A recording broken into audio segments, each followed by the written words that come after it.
بسم اللہ الرحمن الرحیم۔ نبوت کے تصور کے حوالے سے آج جس کانسیپٹ پہ ہمیں گفتگو کرنی ہے اور جو بہت غلط فہمی کا باعث بنا، وہ نبی صلی اللہ علیہ وسلم کی شادیوں میں سے ایک شادی ہے جو کہ موضوع بحث بنی ہے۔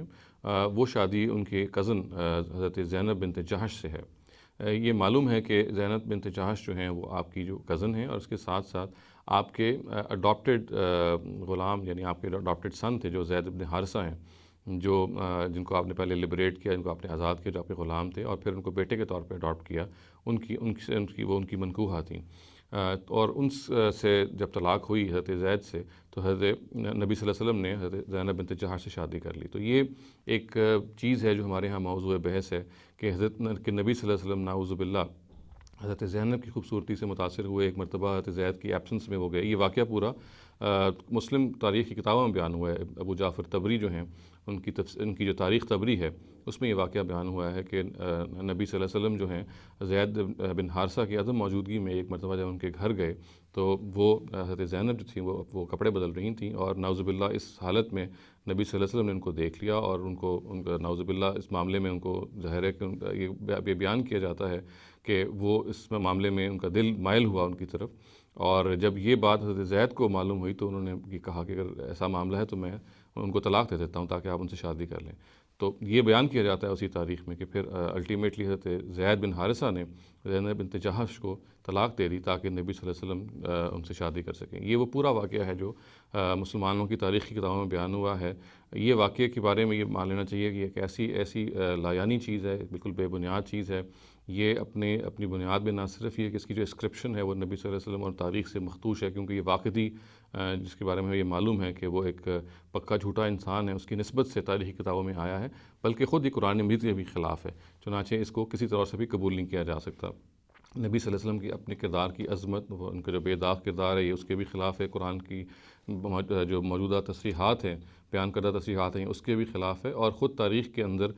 یہ ایک ایسی بے بنیاد چیز ہے اور ایسی جھوٹی چیز ہے کہ اس کو کسی طرح سے ایکسیپٹ نہیں کیا جا سکتا۔ مگر چونکہ اس کو بنیاد بنا کے بہت سارے لوگوں نے نبی صلی اللہ علیہ وسلم کی شخصیت پر حملے کیے ہیں، اس لیے یہ ضروری ہے کہ اس کی تفصیل بیان کی جائے۔ میں نے جیسا کہ عرض کیا کہ یہ جو واقعہ ہے یہ مسلمانوں کی تاریخی کتابوں میں بیان ہوا ہے، اور اس میں جو کچھ بھی کیل و کال ہے انہی کتابوں میں موجود ہے، چنانچہ ان تاریخی کتابوں کے بارے میں جان لینا چاہیے، اور خاص طور سے اس واقعے کے حوالے سے اس کے بارے میں معلوم ہے کہ یہ واقعی جو ہیں یہ ایک بہت غالی قسم کے اور جھوٹے قسم کے راوی تھے، جن کے بارے میں محدثین نے بہت جرح کی ہے ان کے کردار پہ، اور ان کو بالکل ناقابل التفات قرار دیا، ان کو متروک قرار دیا ہے، اور کسی طور سے بھی یہ اس قابل نہیں ہے کہ ان کی بیان کردہ روایت کو قبول کیا جائے۔ مگر چونکہ یہ مسلمانوں کی تاریخی کتابوں بیان ہو گیا، لہٰذا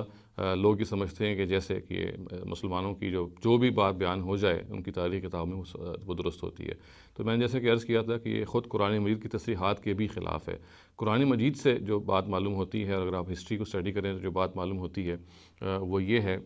کہ اصل میں چونکہ حضرت زید بن حارثہ ایک آزاد کردہ غلام تھے، تو نبی صلی اللہ علیہ وسلم یہ چاہتے تھے کہ غلاموں کا سٹیٹس جو ہے وہ سوسائٹی میں بلند ہو، تو انہوں نے ان کو آزاد کر کے اپنی جو کزن ہیں زینب بنت جہش، ان سے ان کا نکاح کروایا تاکہ اس کے ذریعے سے غلاموں کا جو سٹیٹس ہے وہ بلند ہو۔ مگر بدقسمتی کے ساتھ یہ شادی جو ہے یہ چل نہیں سکی زیادہ، اور حضرت زینب اور حضرت زید بن حارثہ کا کوئی نبھا نہیں ہوا، اور اس کی جو وجہ ہے بالکل ایک نیچرل سی وجہ ہے کہ آپس میں دونوں کے جو مزاج نہیں ملتے تھے۔ حضرت زینب جو تھیں وہ ان کے مزاج میں کسی قدر تمکنت تھی، اور حضرت زید بن حارثہ ظاہر ہے کہ چونکہ ایک آزاد کردہ غلام تھے تو وہ اپنے آپ کو ایک انفیریئر سمجھتے تھے ان سے، تو بہت کوشش کے باوجود، نبی صلی اللہ علیہ وسلم کے کہنے کے باوجود یہ معاملہ چل نہیں سکا۔ اور پھر اس معاملے میں چونکہ نبی صلی اللہ علیہ وسلم نے اس کی بہت ترغیب دی تھی، اور اس کو چاہا تھا کہ یہ ایک غلامی کی اصلاح کے طور پہ اس واقعے کو معاشرے میں رائج کریں، معاشرے میں اس کو آگے بڑھائیں، مگر چونکہ چل نہیں سکا، تو اس کے بعد پھر ظاہر ہے کہ نبی صلی اللہ علیہ وسلم کے دل میں یہ بات تھی کہ اگر یہ واقعہ ایسا ہو جاتا ہے کہ طلاق دینی پڑ جاتی ہے، تو چونکہ انہوں نے ہی حضرت زینب کو اس بارے میں ابھارا تھا کہ وہ یہ معاملہ کریں، تو نبی صلی اللہ علیہ وسلم کی قدرتاً دل میں یہ بات پیدا ہوئی کہ اگر یہ معاملہ ایسا ہوتا ہے اور طلاق کی نوبت آتی ہے تو پھر شاید ان کو خود ہی شادی کرنی پڑے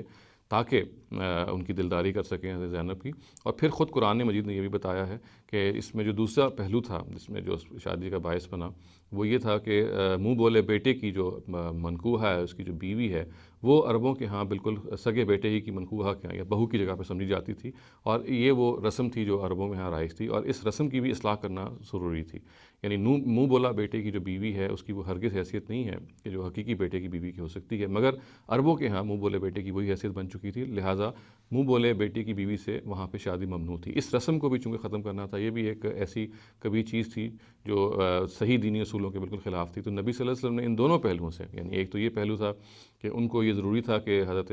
زید اگر کسی وجہ سے طلاق دیتے ہیں، اور جو وجہ ہے بالکل واضح ہے کہ وہ ان کی جو شادی کا نباہ اس طرح سے اگر نہیں ہو رہا، تو پھر چونکہ یہ شادی کو نبی صلی اللہ علیہ وسلم کی ایما پہ ہوئی تھی، ان کی ایک لحاظ سے ابھارنے پہ ہوئی تھی حضرت زینب کو، تو اگر کوئی واحد شکل رہ جاتی حضرت زینب کی دلداری کی تو وہ یہی ہوتی کہ پھر نبی صلی اللہ علیہ وسلم خود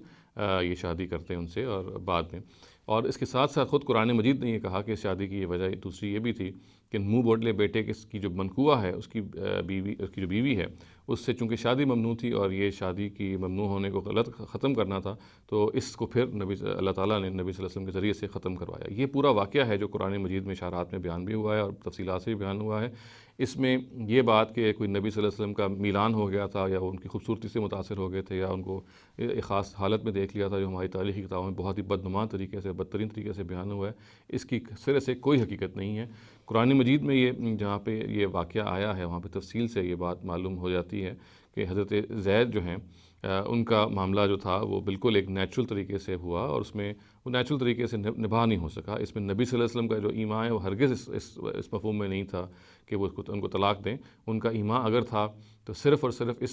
اس جگہ پہ تھا کہ وہ غلامی کی اصلاح کرنا چاہتے تھے، وہ غلاموں کا سٹیٹس بلند کرنا چاہتے تھے، اور پھر اللہ تعالیٰ کا منشا یہ بھی تھا کہ اگر یہ شادی ہوتی ہے تو اس کے ذریعے سے اس رسم کی بھی اصلاح ہو جائے کہ منہ بولے بیٹی کی جو بیوی ہے وہ بھی ممنوع قرار دی جاتی تھی باپ پہ۔ تو یہ چیز تھی جو پورے قرآن مجید میں بیان ہوئی ہے۔ اس میں جو واقعہ تبری کی تاریخ میں بیان ہوا ہے، جیسا کہ میں نے عرض کیا، وہ اپنی استناد میں بھی بالکل مجروح ہے، اس کی کوئی حیثیت نہیں ہے، واقعی ایک بالکل مجروح راوی ہیں، ایک چھوٹے لپاٹی آدمی ہیں، وہ ایک متروک آدمی ہیں، محدثین نے ان پہ جرح کی ہے، ان کی بنیاد پر اس طرح کی کوئی بات کو قبول نہیں کیا جا سکتا۔ اور میں نے عرض کیا کہ خود قرآن مجید کی روشنی میں یہ جو بات سامنے آتی ہے وہ یہ ہے کہ اللہ تعالیٰ جو ہیں ان کے سامنے یہ اسکیم تھی پوری، جو ان کے پیش نظر تھی، جس کے تحت پھر اللہ تعالیٰ یہ کہتے ہیں کہ انہوں نے، یعنی جو الفاظ آتے ہیں کہ اللہ تعالیٰ کہتے ہیں کہ وَزَوَّجْنَاكَ، یعنی ہم نے آپ کو اس سے بیاہ دیا، گویا کہ یہ نکاح ہے، اس کا آسمان پہ پڑا گیا، خود اللہ تعالیٰ نے اس نکاح کو ایک لحاظ سے انیشیٹ کیا، اور اللہ تعالیٰ نے منہ بولے بیٹے کی اس رسم کی اصلاح کے لیے یہ معاملہ کیا۔ اس میں کوئی دخل خود نبی صلی اللہ علیہ وسلم کی اپنی خواہش کا نہیں تھا، بلکہ نبی صلی اللہ علیہ وسلم تو اس میں یہ چاہتے تھے کہ یہ نبھے، یہ شادی نبھے، اور وہ دل میں ان کو یہ خوف تھا کہ اگر یہ نہیں نبھے گی تو پھر ان کو اس معاملے کی دلداری کے لیے، اس معاملے سے، اس صورتحال کو ریکٹیفائی کرنے کے لیے پھر کہیں شادی نہ کرنی پڑ جائے۔ اس معاملے میں وہ بہت زیادہ پریشان بھی تھے کہ یہ کام ایسا نہ ہو، مگر چونکہ اللہ تعالیٰ کے سامنے یہ مصلحت تھی لہٰذا یہ کام کیا گیا۔ اور یہ اس پورے تناظر میں اگر دیکھا جائے تو حضرت زینب بنت جحش کی جو شادی ہے یہ اللہ تعالیٰ کے اصل میں کیا ہوا فیصلہ ہے، اس کے اندر نبی صلی اللہ علیہ وسلم کا کوئی بھی سرے سے کوئی ڈیزائر یا کوئی خواہش شامل نہیں ہے۔ اقول قولی ھذا واستغفر اللہ لی ولکم ولسائر المسلمین والمسلمات۔